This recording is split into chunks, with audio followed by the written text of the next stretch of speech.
tem ainda muito espaço para fazer mudança, mas mudança que não seja só trend, que não seja só momento, que não seja só moda, mudança que afete, que traga mudanças na alta liderança. É tão inconsciente o racismo estrutural que tem que ser educado. E eu abri o jornal e tinha uma matéria assim de uma página inteira de um economista sobre por que cotas não era bom, por que não deveria existir cotas raciais. E eu me dei conta naquele momento que se eu não dominasse a narrativa econômica, ia ser mais difícil. Por mais que a gente tenha um currículo hoje que apresente nosso trabalho, nossa trajetória, o ser ouvido ainda é uma dificuldade, né?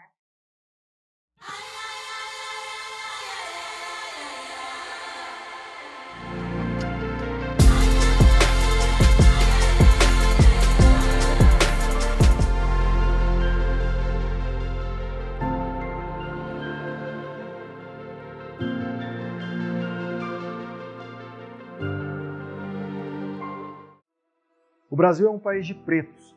Segundo o IBGE, somos 56% da população brasileira. Apesar disso, a cor negra quase não é vista nos cargos de alto escalão das empresas no Brasil. O negro é invisível.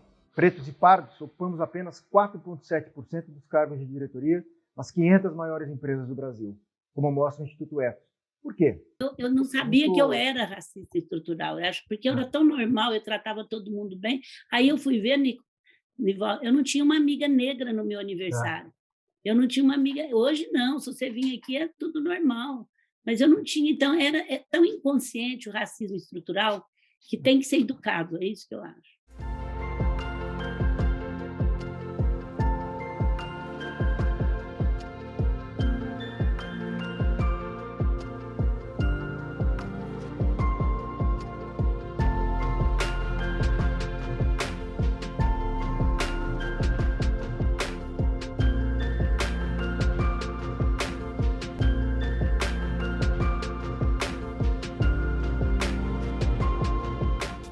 Algumas iniciativas agora estão tentando mudar essa realidade.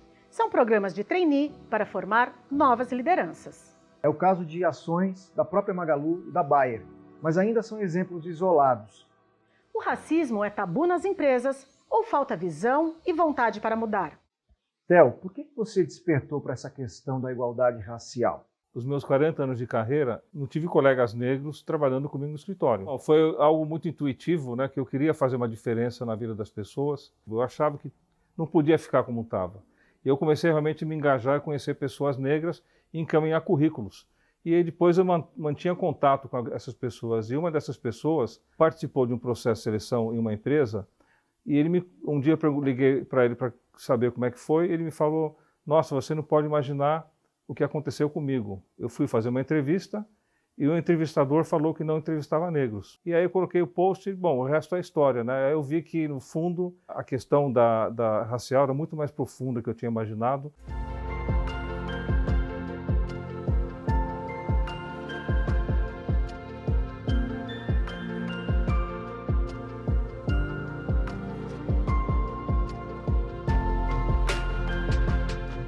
Entrei na Casas Bahia em 2016 como vendedor, com um desafio enorme, com um medo gigantesco do que poderia vir pela frente. E dentro disso, em 2019, eu tive o prazer, né, de ser promovido a gerente. Disputei com 5.000 pessoas, fiquei entre as 156 no Brasil que foram aprovadas e pude assumir a Ponto Frio, que pertence à rede Via Varejo, Casas Bahia, Ponto Frio e outras lojas. E dentro disso, dentro desse primeiro ano como gerente, aconteceu um caso comigo onde tomou uma proporção muito grande, um vídeo que viralizou, onde eu fui vítima de injúria racial, né, por um casal de pessoas, e aquilo me doeu muito, aquilo foi muito difícil para mim. Foram 20 segundos de muita dor, onde assim que caiu a ficha do que estava acontecendo, eu fui para minha sala, chorei bastante. Infelizmente, situações como a vivida pelo Bruno ainda são muito comuns. Por isso, as lideranças de negócios têm um papel ainda mais importante para virar a chave do atraso dentro das empresas. O exemplo vem de cima. Rachel, a primeira vez que nós falamos sobre a questão racial foi justamente no evento do Experience Club. O que você acha que mudou desde aquela época, em 2017, até hoje, né, Eu tive mais de 18 anos de cadeira de presidência e mais de 16 de cadeira de CFO em empresas multinacionais e percebi que diversas vezes, Theo, no corporativismo, eu tive que me adequar à situação para não agredir as pessoas pela minha presença, pela presença do diverso. E eu sou uma mãe independente, eu sou a mãe da Sara Maria e do Pedro Antônio. Por que eu fiz isso? As pessoas podem me questionar, porque eu tenho responsabilidades. E eu sei que, em alguns momentos, eu não tinha capacidade de mudar. Né? Então, eu tinha necessidade de estar empregada. Esses que representam esses grupos minorizados podem se colocar de uma forma muito mais estratégica, mas de 2017 para agora, eu acho que existe uma vontade de não ficar bem só na foto. E como que nós vamos fazer com que essa mudança se transforme num conteúdo da empresa? Rachel, o Theo faz a seguinte analogia. Tem empresa querendo uma foto para dizer que está fazendo algo, mas a diversidade é como um filme, demora mais tempo. Você também vê esse movimento dúbio das companhias? Fazer o filme dá muito mais trabalho, né? Então, você quer ter este trabalho? Não só na indústria da moda, você quer fazer a coisa acontecer, mas mudando internamente, é uma questão de decisão, e essa decisão, para que a gente possa mudar, transformar uma cultura, é necessário investir.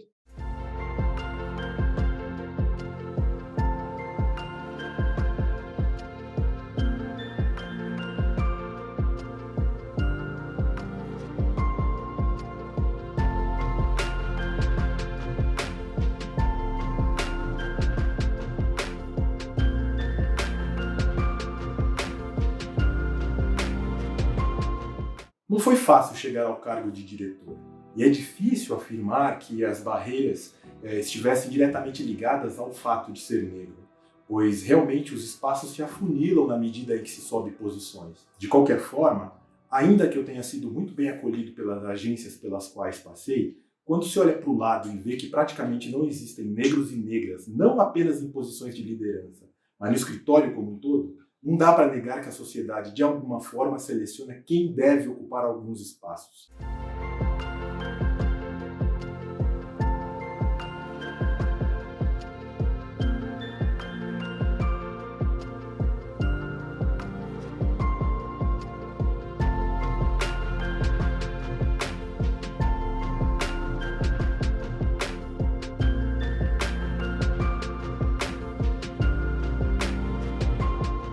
A diversidade pode ser um fator de lucratividade para as empresas? Segundo a pesquisa da McKinsey, no setor financeiro, por exemplo, se você aumentar em 10% a quantidade de pessoas negras, você consegue aumentar a rentabilidade em 1 ponto percentual. Em 2014, Luana, você estava no BID e criou um projeto para financiar negócios com viés de inclusão racial. E hoje está desenvolvendo o primeiro fundo de investimento privado voltado exclusivamente para a América Latina com foco em negócios criados por empresários negros. Quais os objetivos desse fundo? Eu estou aqui no Catar, em Doha, vivo em Doha, sou CEO da DIMA, que é Development Impact Managers and Advisors, que é uma empresa que tem a missão de reduzir as desigualdades. E hoje, então, o foco tem sido, número 1, focar em criar uma rede global de líderes negros, chamada GLAD, Global Leaders of African Descent. Então, a gente está construindo isso. A segunda coisa é lançar o primeiro fundo de private equity temático, ou seja, na América Latina, parcerias no Brasil para fazer isso acontecer, e agora a gente está no período de captação.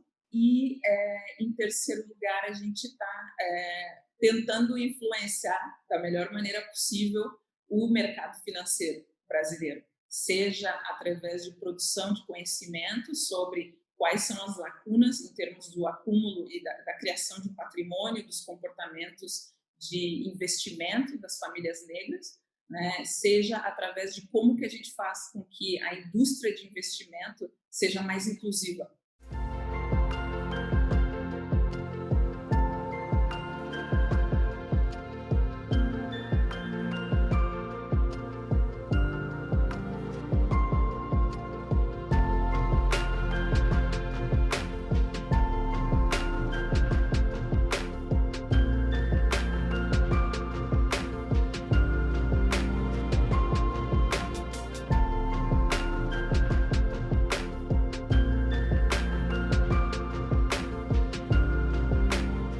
A Luana e a Rachel são exemplos de mulheres que desafiaram seu meio profissional e se destacaram.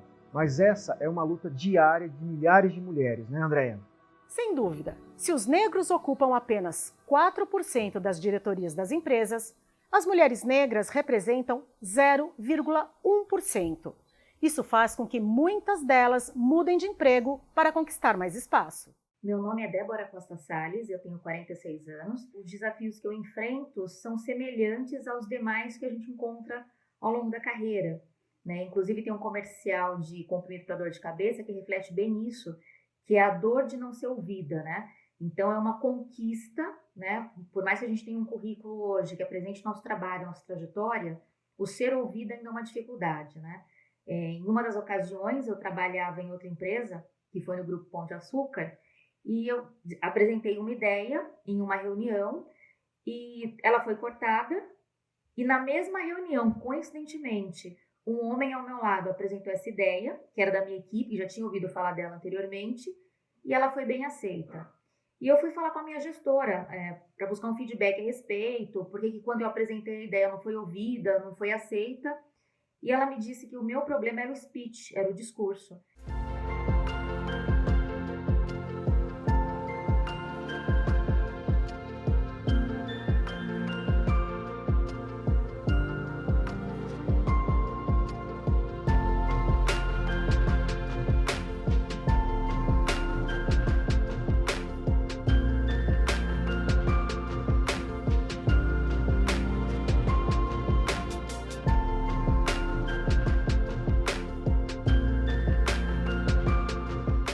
O que todo mundo quer é ser reconhecido e respeitado pelo seu valor, e não pela sua cor.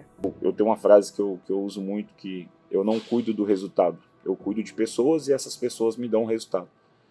E essas pessoas tiveram uma demonstração de carinho muito grande, foi até o vídeo que viralizou, né, tomou uma proporção muito grande no país.